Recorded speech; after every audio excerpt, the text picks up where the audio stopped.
The Legend of Jigong Chapter 9. I want you to imagine a scenario. It's a nightmare scenario, really. Okay, I'm listening. Let's say you've borrowed something.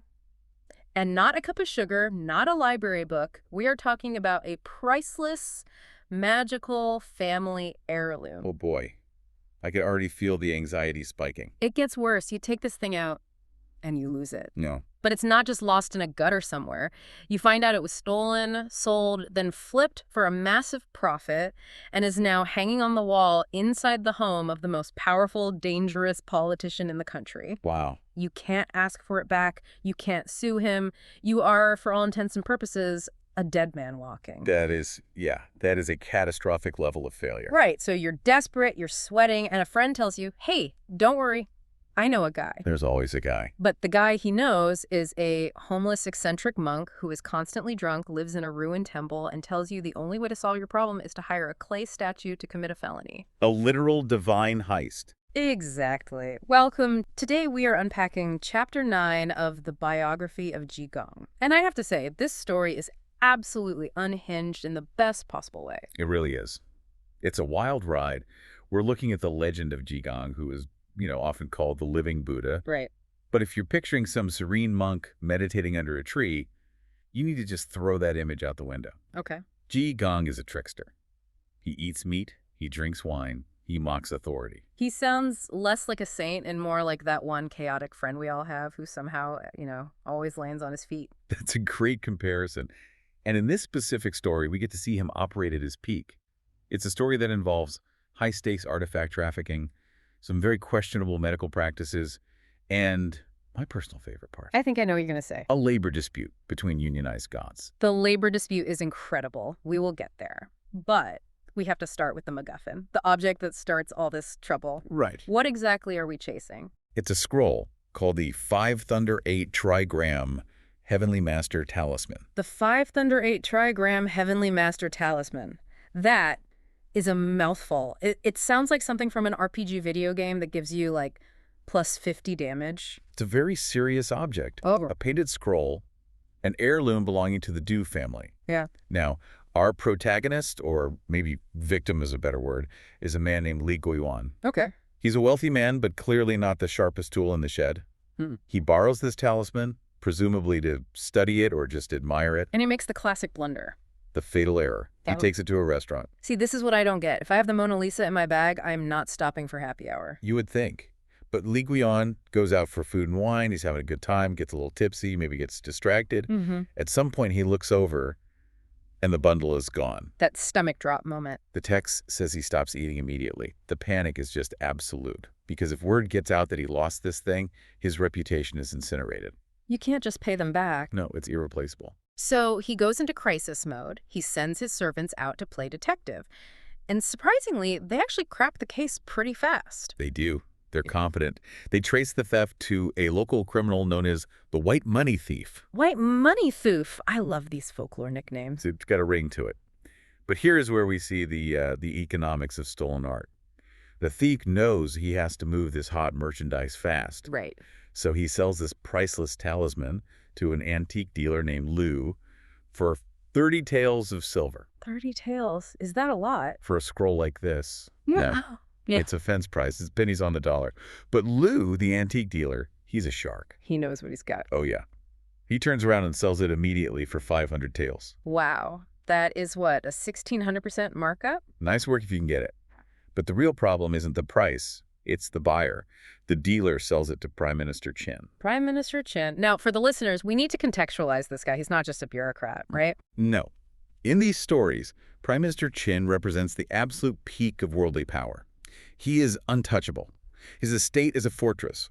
The text tells us the talisman is now hanging in the Geshen Tower inside his compound to, protect the house. So Li Guiyuan is stuck. He can't knock on the prime minister's door and say, hey, your guy sold you stolen property. Exactly. Accusing the prime minister of that would likely get you thrown in a dungeon or worse.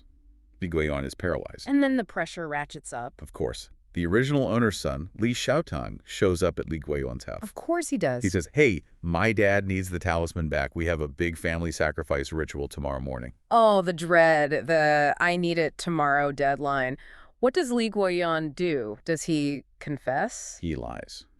Through his teeth, he tells the son, "Oh, I noticed a tiny tear in the mounting, so I sent it to the shop to get repaired. It'll be back soon." He's buying time, but he has no plan. Zero plan. He is staring into the abyss. And that is when his friend, Zhao Wenwei, steps in. Zhao sees his friend is on the verge of a breakdown and suggests a Hail Mary. Okay. He says, "We need to go to Westlake. We need to find the living Buddha, Jigong." Now, they're in Hangzhou, they head to Westlake, and I notice the text spends a lot of time describing this walk. It's not just they went to the temple. It's very scenic. It is, and that's a very intentional literary device. They are walking along the Su Causeway, which was built by the famous poet Su Dongpo. Ah, okay. The text describes the peach blossoms, the weeping willows, the view of the Lifeng Pagoda. It sounds like a postcard. It's a scene of perfect classical beauty and tranquility. The author is lulling you into this sense of peace right before he throws you into the chaos of Jigong's world. And the chaos starts before they even reach the temple. They're pushing through the crowd, enjoying the view, and suddenly a voice screams out Li Guiyuan's name. Not just his name. The voice yells, "Li Guiyuan! Don't bother going to the temple. Hand over your 10 taels of silver and the 400 coins in your belt." Whoa, that is oddly specific. That's like IRS audit-level specificity. It's the exact amount of cash Li brought with him to treat the monk to dinner. So naturally they're thinking, wow, this monk really is clairvoyant. He knows my name and my bank balance. Exactly. They rush over, thinking they've found their holy man. What? They see a man wearing the tattered robes of Jigong. But when they get close, it's not him. It's an old Taoist priest. Okay, hold on. This part confused me. A Taoist priest wearing Buddhist monk robes. That's like a Catholic priest walking around in a rabbi's vestment. It's completely absurd. It's visually striking and totally inappropriate. Li Guiyuan is baffled. He asks, "Why are you wearing Jigong's clothes? And why are you shouting about my money?" And the explanation is just peak chaotic energy. The Taoist explains that Jigong came by earlier. He ate all their food, drank all their wine, ran up a huge tab, and since Jigong had no money, he literally pawned the clothes off his back to the Taoist as collateral. He ate him out of house and home and left his dirty laundry as a deposit. Basically. And he told the Taoist, "Don't worry, just stand here. A guy named Li will come by. He has 10 taels and 400 coins. Make him pay you to get my clothes back." That is manipulative, but also kind of impressive. It establishes Jigong's character perfectly before we even meet him. He possesses this divine knowledge. He knew Li was coming, knew how much money he had, but he uses that omniscience to pay off a bar tab. It really subverts the whole idea of a saint. A saint shouldn't be pawning his robes for booze. No. So Li Guiyuan, he has no choice. He pays the ransom, grabs the bundle of robes, and they head to the sinking temple where Jigong is crashing. And when they find him, well, the living Buddha isn't exactly floating on a cloud. Far from it. The temple is described as destitute. The Taoist disciples are practically naked. They're so poor.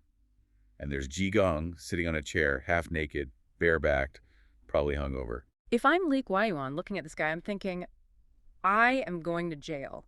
There is no way this guy is getting my talisman back from the prime minister. It takes a leap of faith. But his friend Zhao insists. So Li Guiyuan swallows his pride, bows, and hands over the clothes. He explains the whole disaster. And Jigong's reaction is interesting. He doesn't say, "I'll pray for you." He's very transactional. He puts his clothes back on and says, "No problem.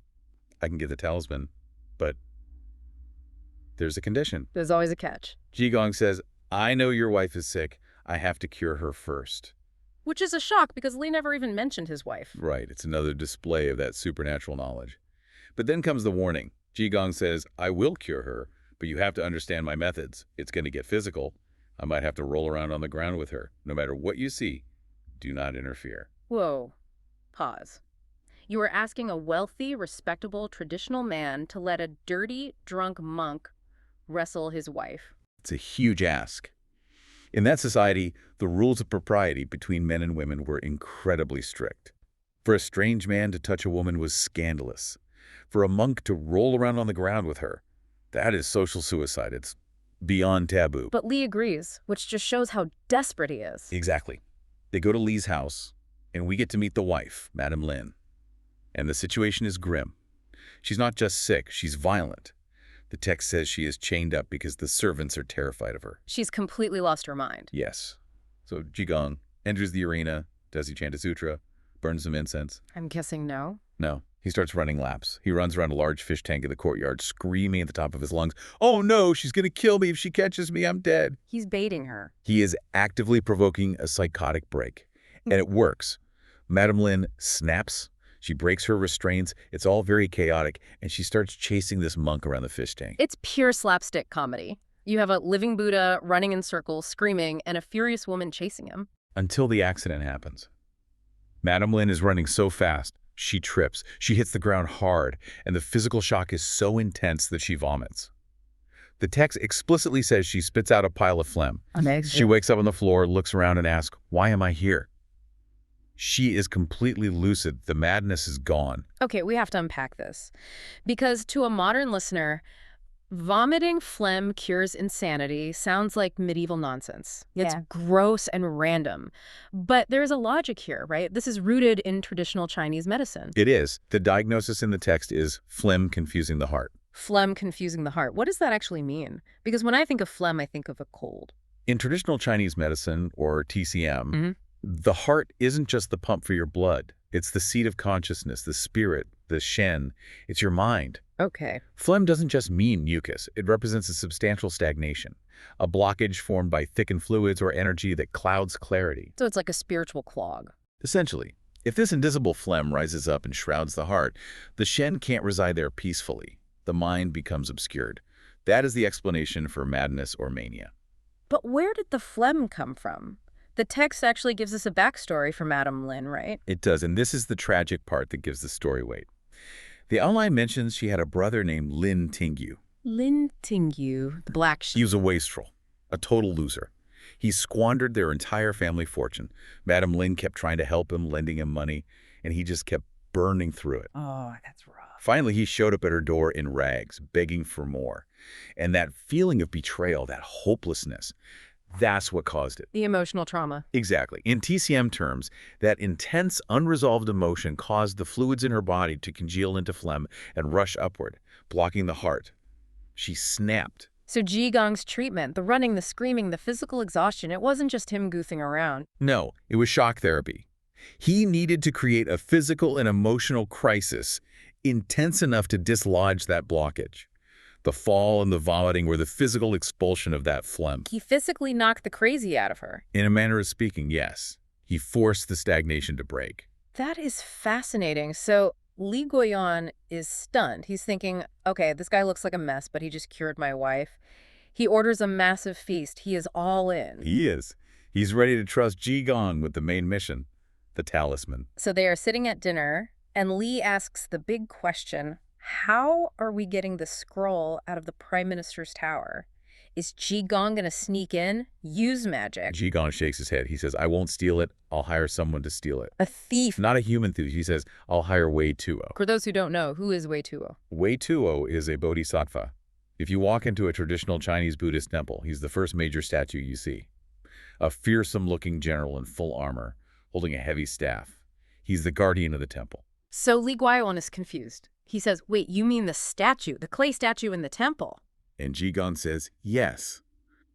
But then he drops the most important line of the chapter. He says, even gods need to be paid. Even gods need to be paid. This sets up what I think is the funniest sequence in the whole text.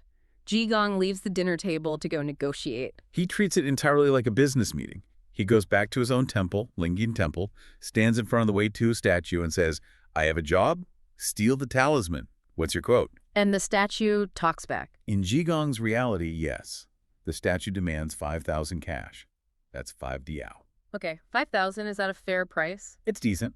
But Jigong is cheap. He lowballs him aggressively. He offers 500 cash. 10%, that's insulting. You can't offer a contractor 10% of their quote. The statue thought so too.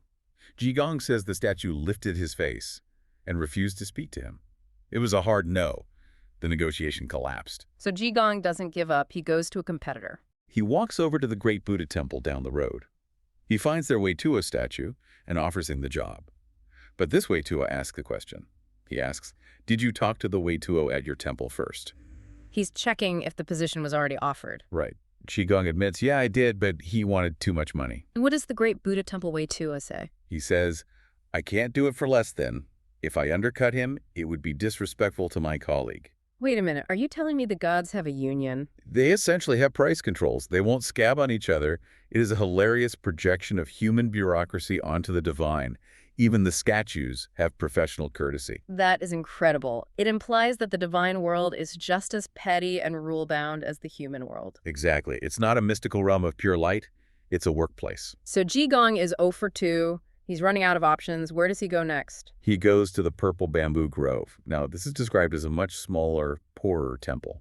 He finds the Weituo there, and the text describes this statue as starving and wobbly. A starving clay statue. That is such a vivid image. It implies the temple gets no offerings, no incense. This god is hungry. Exactly. He is desperate for work. So when Jigong offers the job, this Weituo doesn't ask about the other statues. He doesn't ask for 5,000. He said, I'll do it. I'll do it right now. Name your price. It's the gig economy of the gods. The established professionals can afford to say no, but the starving freelancer will take whatever he can get. Precisely. Jigong hires the wobbly Weituo on the spot. He runs back to Li Guiyan's house and says, good news, I found a guy. I just love the image of this wobbly, slightly broken statue agreeing to rob the prime minister because he needs the cash. It's fantastic. So the heist is on. Jigong tells the family to set up an altar in the courtyard. They have to wait for the stars to come out. The tone shifts a bit here, right? It stops being funny and starts getting a little tense. It does. The slapstick fades. Yeah. It's night. The family is anxious. Li Xiaotang, the son, is pacing. Li Guiyan is just praying this drunk monk isn't scamming him. And Jigong stands at the altar. He begins the summoning. It's a very specific chant. I am no other. I am no other. Westlake Lingyan, the monk Jidayan. If Weituo does not arrive, when will he? It's an invocation of authority. He's asserting his name, Jidayan, and calling in the contract. He's not praying for a favor. He's demanding the service he paid for. And then? The text gives us a massive cliffhanger. Just as he finishes the chant, a voice thunders from midair. I, the god, have come. And that's it. That is where the source material excerpt ends. We are left right at the moment of arrival. Oh, come on. We don't get to see the statue sneaking into the prime minister's tower. We don't see it, Mission Impossible, creaking its way past the guards. Not in this section. But the implication's crystal clear. The contract was signed. The wobbly Weituo has arrived to earn his paycheck. I can just imagine this wobbly, starving statue creeping through the window of the prime minister's mansion, trying not to knock over any vases. This fantastic image.